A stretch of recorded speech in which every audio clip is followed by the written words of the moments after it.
संकट कटे मिटे सब पीरा, जो सुमरे हनुमंत बलवीरा। नमस्कार, आपने देखना शुरू कर दिया है आपका अपना पल पल इंडिया न्यूज़। मैं प्रखर आप सभी दर्शकों का स्वागत करता हूं। हनुमान जयंती का पावन पर्व है, तो सबसे पहले हनुमान जयंती की आप सभी को ढेरों सारी शुभकामनाएं, ढेरों सारी बधाइयां।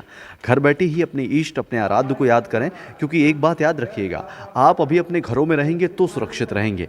और हनुमान जी के विषय में कहा जाता है कि वर्तमान युग में अगर कोई देव हैं जीवित अवस्था में जो अप्रत्यक्ष रूप से अपनी शक्तियों को कहीं ना कहीं हम तक पहुंचाते रहते हैं, तो वो यही हैं हनुमान जी, जिनके बारे में ये भी कहा जाता है कि वो बहुत बलशाली हैं और जिनकी कथाएं, कहानियाँ आपने अक्सर सुनी होंगी टीवी चैनलों के माध्यम से, अपनी दादी नानियों की कहानियों के माध्यम से। रामायण का दृश्य, अभी लॉकडाउन के वक्त में रामायण भी शुरू हुई थी, जिसमें आपने रामायण के वो तमाम किरदार भी देखे होंगे, जहाँ पर हनुमान जी की कितनी महत्वपूर्ण विशेषता और महनीयता है ये दिखाई पड़ी होगी। हनुमान जी की जो मूर्ति साकार रूप में आप देख पा रहे हैं इस वक्त, जो हमारे पीछे कैमरे में दिखाई पड़ रही है, ये उस वक्त का दृश्य है जब हनुमान जी लंका को विजय हासिल करने गए थे।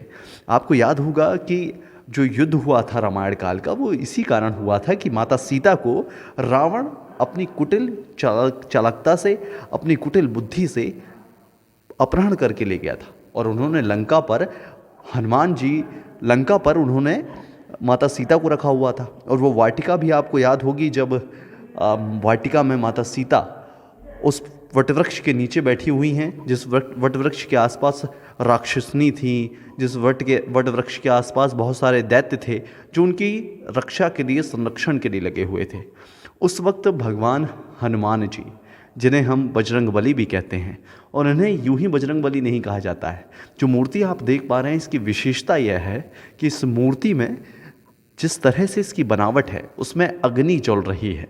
देख सकते हैं आप किस तरह से अग्नि जल रही है इनकी इस मूर्ति में। इसकी प्राण प्रतिष्ठा बहुत समय पहले हो गई है। 3-4 पीढ़ी दशक पुराना यह मंदिर है, जो अपने आप में प्राचीन काल को समेटे हुए है।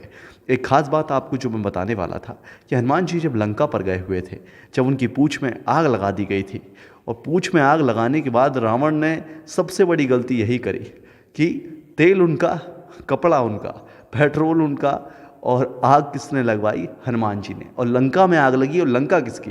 रावण की लंका। ये मूर्ति आप देख रहे होंगे हनुमान जी की, जिसमें अग्नि के रूप में उनका पूरा शरीर जल रहा है। नीचे बहुत प्यारे और छोटे से एक शनिदेव भी आपको दिखाई पड़ रहे हैं। उनके बाएं पैर में किस तरह से शनिदेव बैठे हुए हैं, किस तरह से शनिदेव को उन्होंने अपने बाएं पैर पे दबाया हुआ है। आप सभी को बता दूं कि जब भगवान हनुमान जी लंका की ओर गए थे, तब रावण ने बहुत सारे देवताओं को बंदी बनाया हुआ था। उनमें से एक देवता शनिदेव भी थे। और शनिदेव को जब बंदी बने हुए थे, जब भगवान हनुमान ने उन्हें छुड़ाने की कोशिश करी, तब शनिदेव ने उनसे युद्ध करना शुरू कर दिया, उन पर हावी होना शुरू हो गए, जिसकी वजह से हनुमान जी ने उनके विपरीत उन्हें वार किया। और वो वार का नतीजा है कि इस मूर्ति में प्रतिरूप में आपको दिखाई पड़ रहा होगा कि शनिदेव उनके बाएं पैर के नीचे बैठे हुए हैं। यही इनकी शक्ति है, यही इनकी महिमा है, जो वर्तमान युग में भी दिखाई पड़ती है। हनुमान जयंती का पावन पर्व है।